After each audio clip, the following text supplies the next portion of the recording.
Hello dear students, जय हिंद। मैं हूं विनोद दुबे और आप देख रहे हैं इट्स मैथ्स टाइम। उम्मीद करता हूं आप सब स्वस्थ होंगे, मस्त होंगे, पढ़ाई अच्छी चल रही होगी और साथ ही साथ मस्ती चल रही होगी, क्योंकि मस्ती के बिना तो जीवन अधूरा है।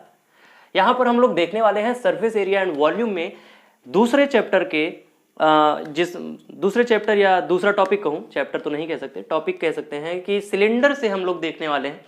ठीक है, किससे देखने वाले हैं? सिलेंडर से। सिलेंडर में आज हम लोग देखेंगे, पिछले सेशन में हमने देख लिया था क्वेश्चन नंबर 4 तक एनसीईआरटी के 13.2 के। आज हम लोग फिफ्थ क्वेश्चन की तरफ देखेंगे। फिफ्थ क्वेश्चन हमारा क्या है, चलिए देख लेते हैं। ठीक, क्वेश्चन नंबर 5 कुछ इस तरीके से है कि एक सिलिंड्रिकल पिलर है। ठीक है, पिलर में क्या करना है कि उसकी हाइट है 50 सेंटीमीटर, सॉरी डायमीटर है, और हाइट जो है 3.5 मीटर है। अब यहाँ डायमीटर अगर 50 सेंटीमीटर है तो हम जानते हैं रेडियस क्या हो जाएगा, 25 सेंटीमीटर हो जाएगा। और यहाँ पर 3.5 मीटर है, इंटू 100 कर दो, इक्वल टू हो जाएगा 350 सेंटीमीटर। गला थोड़ा बैठा हुआ है। कर्व सरफेस एरिया क्यों निकालने के लिए बोला है, देखो अब ध्यान से मैं क्वेश्चन पढ़ देता हूं, आप लोग सुनिएगा।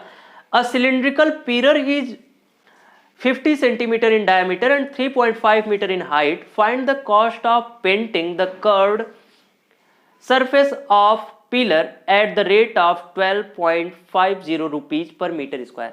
कर्व सरफेस की बात किया है। अब ये बताओ, जब पिलर होगा कुछ इस तरीके से, मान लो ये हमारा क्या है, मार्कर पिलर है, तो हम नीचे के परत को, इसका कैप लगा देते हैं तब ज्यादा सही लगेगा। नीचे का परत जो है नहीं पेंट करेंगे, ऊपर का परत जो है नहीं पेंट करेंगे, सिर्फ हम राउंडिंग को इसके पेंट करेंगे। तो इसीलिए बोला है कर्व सरफेस जो है उसका पेंट किया जाएगा। उसका आप बता दीजिए कितना एरिया पेंट होगा और उसकी कॉस्ट क्या होगी। तो हम जानते हैं curve surface area of cylindrical pillar की बात करेंगे। सिलिंड्रिकल पिलर कितना हो जाएगा, 2 पाई आर एच। यहां पर हम जानते हैं कि जो curve surface area of a cylindrical pillar होता है वो 2 पाई आर एच होता है। ये तो आपको पता है क्योंकि हम पिछले सेशन से ही ऐसा करते आ रहे हैं। चलिए कॉस्ट की बात करते हैं, अभी निकाल लेंगे कॉस्ट को, देख लेते हैं 2 पाई आर एच। तो यहां पर 2 इंटू 22/7 इंटू आर की वैल्यू हमको क्या मिल गई, 25 सेंटीमीटर, और हमको एच की वैल्यू निकाल चुके हैं हम, 350 मिल चुकी है। अब जानते हो 7 1 जा 7, 7 5 जा, तो यहां बच गया 50।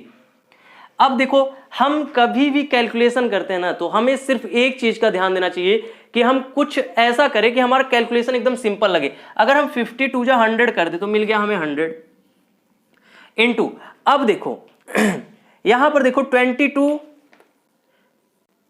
इंटू जो है 25।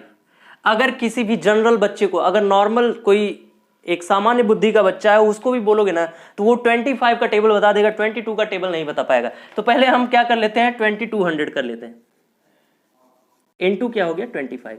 अब समझ लो 2 जीरो है, पहले 2 जीरो लिख दो। ठीक, 25 2 जा 50 का 0 5, 25 2 जा 50 और 55 हो गया। तो ये हो गया हमारा क्या, सेंटीमीटर में है, सेंटीमीटर स्क्वायर हो गया। कितना हो गया, सेंटीमीटर स्क्वायर हो गया। अब जानते हैं 1 मीटर इक्वल टू क्या होता है, 100 सेंटीमीटर होता है। तो 1 सेंटीमीटर स्क्वायर क्या होगा, 1000 होगा। ठीक, चलिए देख लेते हैं।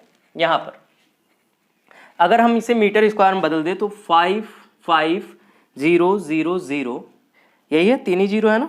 ठीक, डिवाइड बाई 10,000 हो जाएगा। ठीक, तो ये 3 जीरो गया और एक 5.5 मीटर स्क्वायर हो गया। क्या हो गया, 5.5 मीटर स्क्वायर। अब चलिए कॉस्ट निकाल लेते हैं। देखिए कॉस्ट ऑफ पेंटिंग क्या हो जाएगा, cost of painting curved surface of cylinder क्या हो जाएगा भैया, 12.50 इंटू 5.5, यही है। ठीक, चलिए मल्टीप्लीकेशन कर लेते हैं। यहां पर लिख लेते हैं 12.50 इंटू 5.5। ठीक, यही हमें करना है। चलिए फटाफट कर लेते हैं। तो यहां पर हमारी वैल्यू क्या आ जाएगी, 68.75 रुपीज। ठीक है, ये हमारी कॉस्ट आ जाएगी। चलिए हम अगला क्वेश्चन देख लेते हैं, क्वेश्चन नंबर 6। देखिए क्वेश्चन नंबर 6 हमारा क्या कहता है कि curve surface area of a cylinder is 4.4 metre square, radius of the base is 0.7 metre. तो हाइट निकालना है। मैं चाहता तो इस क्वेश्चन को नहीं करवाता, लेकिन मैं इसलिए करवा दे रहा हूँ कि कंटिन्यूटी नहीं ब्रेक होनी चाहिए। तो हमारा क्या है, हम जानते हैं CSA ऑफ अ सिलेंडर, थोड़ा कुछ ज़्यादा ही लिख देता हूँ मैं यहाँ पे, सिलेंडर इक्वल टू क्या होता है 2πRh, यही होता है, आप सब जानते हो। अब curved surface area of cylinder की वैल्यू दे दिया है 4.4 मीटर स्क्वायर। देखो दो तरीके होते हैं, अब मैं बार बार यहाँ मीटर स्क्वायर लिखता जाऊं और लास्ट में कट करके लिखूं, या फिर मैं एकदम लास्ट में ही लिख दूं यूनिट लगा करके, क्योंकि बिना यूनिट के अगर आप करेंगे तो सवाल गलत हो जाएगा, ये आप भी जानते हैं और एक शायद LKG का बच्चा भी जानता होगा। इंटू R की वैल्यू है 0.7, ठीक, इंटू H निकालना ही है। अब देखो क्या है यहाँ पर 0.7 है और ये क्या है 7 है, तो 7 1 जा 7 होता है, तो ये 0.1 आएगा, ठीक, क्लियर। कैसे, अब हम बात कर लें 7/10 कर दे, 7 7 कट जाए, 1/10 बचेगा, 1/10 को 0.1 ही लिखेंगे, ठीक। यहाँ 4.4 है, अब देखो ये 4.4 है और ये है 44, 4.4/44 इंटू करेंगे 0.1, यही करेंगे क्योंकि यही बचा है, इक्वल टू H करेंगे। तो यहाँ बताओ 4.4 इंटू 4.4 आएगा, तो हम सीधा नहीं लिख दें कि H इक्वल टू 1 मीटर होगा, आ जाएगा कि नहीं, बस यही तो निकालना है। चलिए अगला क्वेश्चन देख लेते हैं। देखिए यहाँ पर हमें दिया गया है क्वेश्चन नंबर 7, कहा है कि एक कुआं है जिसका हमारा इनर डायमीटर जो है 3.5 मीटर है, उसकी डेप्थ जो है हमारी H जो है हम कह सकते हैं 10 मीटर है। बोला है कि पहला क्वेश्चन, इसमें दो क्वेश्चन दिए गए हैं, पहला क्वेश्चन पूछता है कि इनर कर्व सरफेस एरिया निकाल दीजिए, दूसरा क्वेश्चन पूछता है कि कॉस्ट निकाल दीजिए प्लास्टरिंग की उसके इनर कर्व सरफेस की, अगर पर मीटर स्क्वायर का जो कॉस्ट है वो 40 रुपीज है। तो चलिए सबसे पहले वाले की बात कर लेते हैं, इनर कर्व्ड सरफेस एरिया। देखो यहां पर आपको कंफ्यूज करने की कोशिश किया है कि इनर निकालना है आउटर निकालना है। भाई साहब हमें आउटर से तो मतलब ही नहीं है, अब कुआं है वो गहरा है, वो जमीन के अंदर है आउटर फेस ना, तो आउटर फेस को हम लेके क्या करेंगे, इनर कर्व्ड सरफेस एरिया क्या हो जाएगा 2πRh। हम जानते हैं 2R की वैल्यू क्या होती है, इसको लिख सकते हैं πDh यानी डायमीटर। तो यहां पर हो गया क्या 3.5 मीटर है, 22/7 इंटू 3.5 इंटू 10, दैट इज क्या हो गया, ये 0.5 हो गया, और इसको कह देंगे 5 कह देंगे, तो ये 110 मीटर स्क्वायर आ गया। क्या आ गया 110 मीटर स्क्वायर आ गया। अब हमको निकालना है दूसरा question, cost of plastering, cost of plastering at the rate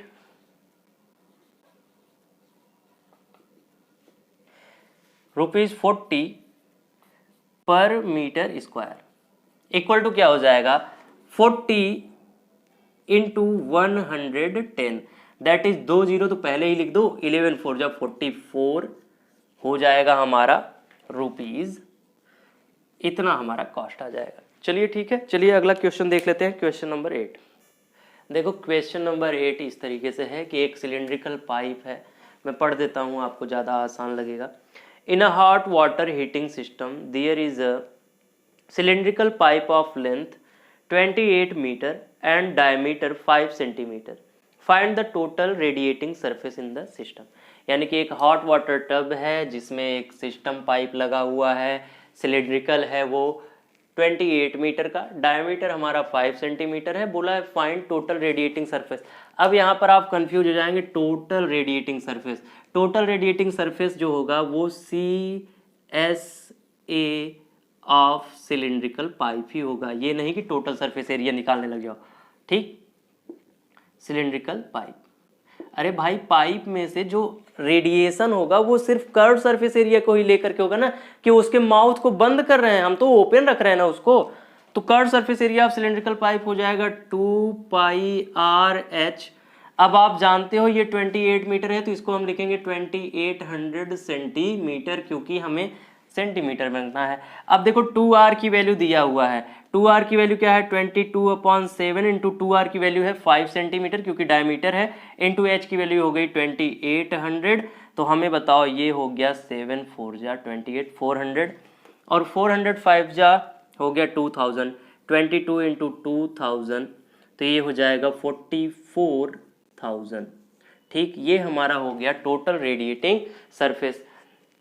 ठीक है, इससे ज़्यादा कुछ तो निकालना नहीं है। अब देखो ये किस में आया है, सेंटीमीटर आया है। क्या आया है, सेंटीमीटर स्क्वायर। हम इसको मीटर स्क्वायर में बदल देते हैं, तो CSA of cylindrical pipe equal to हो जाएगा 4.4 मीटर स्क्वायर, क्योंकि 10,000 से हम दे देंगे डिवाइड कर देंगे। चलिए अगला क्वेश्चन देखते हैं 9। देखिए 9th नंबर क्वेश्चन जो है और भी आसान है। यहाँ पर हमसे बोला है लेटरल सरफेस एरिया या कर्व सरफेस एरिया। हम जानते हैं लेटरल सरफेस एरिया अगर क्यूब होता तो चारों दीवार होते, क्यूबाइड होता तो चारों दीवार होता। अगर हम सिलेंडर की बात करेंगे तो पूरा घेरा होगा। तो हम जानते हैं क्या होता है, CSA of a cylinder equal to क्या होता है, हमारा होता है 2πr/h। ठीक, 2πr/h की बात करें तो हम यहाँ पर रख देंगे 2r की वैल्यू दिया हुआ है, यानी 22/7 इंटू 4.2 इंटू 4.5, यही है। देखो h की वैल्यू दिया है 4.5 मीटर और d यानी डायमीटर की वैल्यू दिया है 4.2 मीटर। ये देखो 0.6 आ जाएगा। क्या आ जाएगा, ठीक, कितना आ जाएगा 0.6, क्योंकि 7 6 जब 42 होता है, 4.2 है तो 0.6 हो जाएगा। अब देखो यहाँ पर अब हम कर सकते हैं ये, देखो 22 इंटू 0.6 इंटू 4.5 दैट इज 22 5 जा होता है 110 का 0 कैरी 11, 22 4 जा 88 और 11 हो जाएगा कितना 99, यही होगा। देख लो एक बार और, 22 5 जा 110 का 0 और 22 4 जा 88 होता है 11 99 हो जाएगा, 1.099 यानी 99 इंटू 0.6 हो जाएगा अगली लाइन में। तो यहाँ पर हो जाएगा 6 9 जा 54 और 6 9 जा 54 559, तो 59.4 मीटर स्क्वायर आ गया हमारा कर्व सरफेस एरिया। अब देखिए पूछा है टोटल स्टील यूज्ड। ये जो टैंक बनाया गया है ना वो क्लोज्ड है, तो ऊपर का भी एरिया और नीचे का भी एरिया, तो टोटल स्टील यूज्ड यानी कि टोटल सरफेस एरिया क्या हो जाएगा, टोटल सरफेस एरिया हो जाएगा CSA प्लस 2πr², क्योंकि ऊपर वाले कैप का πr², नीचे वाले कैप का πr², 2πr² हो गया। तो यहाँ CSA क्या है 59.4 है metre square plus 2 into pi की वैल्यू 22/7 इंटू जो है, अब यहाँ r² है तो 4.2 का आधा हो जाएगा 2.1 इंटू 2.1/4। क्यों हो जाएगा, क्योंकि हम सॉरी 4 नहीं होगा, 2 से भाग दे दिए ना, 2.1 हो गया। तो यहाँ पर हो गया देखो 7 3 जा 21, तो यहाँ पर आ जाएगा 0.3। ठीक, अब देखो यहाँ पर ये है 59.4 मीटर स्क्वायर प्लस 22 जा 44 इंटू 6.3 यानी 0.63 आ गया। टोटल अगर हम वैल्यू रखेंगे, हमें उम्मीद करता हूँ दिख रहा होगा यहाँ तक आपको लास्ट लाइन तक, तो ये हमारा वैल्यू जो हो जाएगा 27.72 हो जाएगा। 59.4 मीटर स्क्वायर प्लस 27.72, ठीक है, कितना हो जाएगा 27.72 मीटर स्क्वायर हो जाएगा। यहाँ पर हम इसको जोड़ देंगे तो कुल हमें वैल्यू मिल जाएगी 87 पॉइंट, यानी TSA इक्वल टू हो जाएगा 87 पॉइंट, कितना हो जाएगा 426, कितना लगभग है हमारा, ये है 87.12 मीटर स्क्वायर। ठीक, चलिए हम देख लेते हैं आगे क्या करना है। देखो यहाँ पर एक दूसरा क्वेश्चन जो पूछा है, इसमें बोला है कि total steel used is 1/12 of the steel actually used was wasted. अब देखो मान लो x मीटर स्क्वायर यूज हुआ था, x मीटर स्क्वायर का 1/12 खर्च हो गया तो x/12 हो गया। ठीक, अगर हम करेंगे इसको x माइनस x/12 तब जाकर के आएगा वैल्यू 87.12 मीटर स्क्वायर। यहां पर भी क्या है, मीटर स्क्वायर है, अभी इसको चलने दो ऐसे। तो 11x/12 इक्वल टू हो जाएगा 87.12, तो यहां पर हो जाएगा x की वैल्यू 87.12 इंटू 12/11। देखो हो सकता है कि ये 11 से पूरी तरीके से कट जाए, 11 7 जा 77 और 10 बचा, 11 9 जा 99 और 2 बचेगा, 11 2 जा 22। तो क्या हो जाएगा 11 7 जा 0.9 और 2, 7.92 इंटू 12, तो ये हो जाएगा 12 2 जा 24, 12 9 जा 108 और 210 बचा 10, सॉरी 110 दैट इज बचा 11, 12 7 जा 84, 11 95.04 मीटर स्क्वायर आ गई हमारी वैल्यू किसकी, टोटल स्टील जो हमारा खर्च हुआ था। ठीक है, चलिए हम अगला क्वेश्चन देख लेते हैं। देखिए क्वेश्चन नंबर 10 क्या है, कहा है कि डायमीटर ऑफ द बेस, एक लैंप शेड है, इसको एक कपड़े से ढकना है। ठीक है, तो यहाँ पर जो डायमीटर है वो क्लॉथ का वो दिया है 20 सेंटीमीटर, तो रेडियस हमारा 10 सेंटीमीटर होता है, ये आप जनरली जानते हो। अब margin of the top and bottom यानी कि 2.5 मीटर, सेंटीमीटर होगा यहाँ पर। ठीक है, सेंटीमीटर जो है ऊपर की तरफ छोड़ना है और 2.5 सेंटीमीटर नीचे की तरफ छोड़ना है, तो टोटल हाइट कितनी हो जाएगी 30, तो दिया है प्लस 2.5 प्लस 2.5 दैट इज हो जाएगा 35 सेंटीमीटर हो जाएगा। अब आप जानते हो यहां ना ही टॉप पर रखना है कपड़ा ना ही बॉटम में, सिर्फ ऐसे लगा देना है, कवरिंग कर देना है, तो यहां पर हो जाएगा total area of the cloth equal to हो जाएगा कर्व्ड सरफेस एरिया,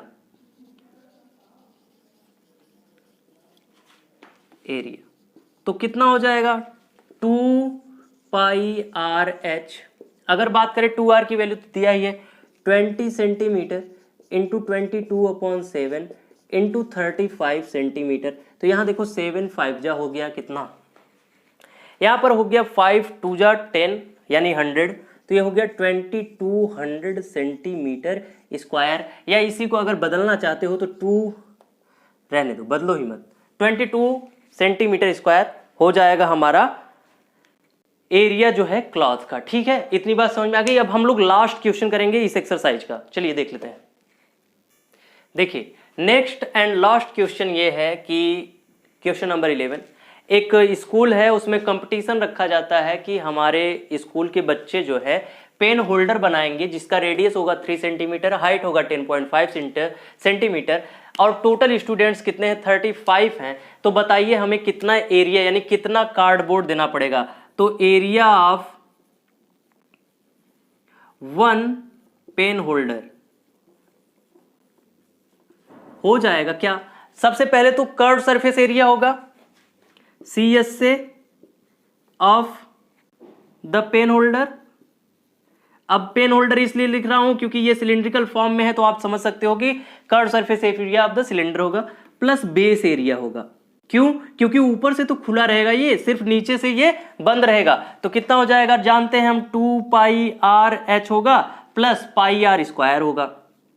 ठीक, चलिए हम जानते हैं 2 इंटू 22/7 इंटू r की वैल्यू क्या दी गई है 3 इंटू h की वैल्यू दी गई है 10.5। ठीक, प्लस 22/7 इंटू 3 का स्क्वायर दैट इज 9 सीधा लिख देते हैं। 22/7 कॉमन है, ले लो भैया कॉमन ले लो, यहां पर क्या हो गया 22 2 जा 44 इंटू क्या हो गया 3 इंटू 22/7 तो हमने बाहर ले रखा है, 2 3 जा 6 इंटू 10.5 प्लस यहाँ पर हो जाएगा 9। ठीक, चलिए हम कर लेते हैं, इसको एक साथ कर लेते हैं। यहाँ पर देख लेते हैं 22/7 इंटू क्या हो गया 6, 5 जा 30, 6 0 जा 3 और 6 1 जा 6, तो क्या हो गया 63 प्लस 9 हो गया, तो यहाँ पर हो गया 22/7 इंटू हो गया 72, यही होगा। देखो 9 3 12 6 1 7, तो यहाँ पर देख लेते हैं कैसे हम कट करेंगे इसको, क्या हो जाएगा। अब जानते हैं हम इतना मिल चुका है, हम क्यों फालतू का मेहनत करें। हम समझ लेते हैं area of 35 pen holders equal to हो जाएगा 35 इंटू हो जाएगा 22/7 इंटू हो जाएगा 72, दैट इज 7 5 जा, यहाँ हो जाएगा 5 7 25 2 5 जा हो जाएगा 110 इंटू 72, तो यहाँ हो जाएगा 0, 11 2 जा 22, 11 7 जा 77 और 2 79, यहाँ पर है सेंटीमीटर स्क्वायर। ठीक है, इतना हमारी वैल्यू आ जाएगी। ठीक है, चलिए आज के सेशन में हमने इस एक्सरसाइज को खत्म कर दिया है। बाकी सेशन के लिए हम लोग मिलेंगे अगले टॉपिक के साथ। ठीक है, आज के लिए अगर वीडियो समझ में आ गया है तो लाइक और शेयर कर दीजिए, चैनल को सब्सक्राइब कर दीजिए और बने रहिए हमारे साथ सफलता के आखिरी छोर तक। Thank you very much.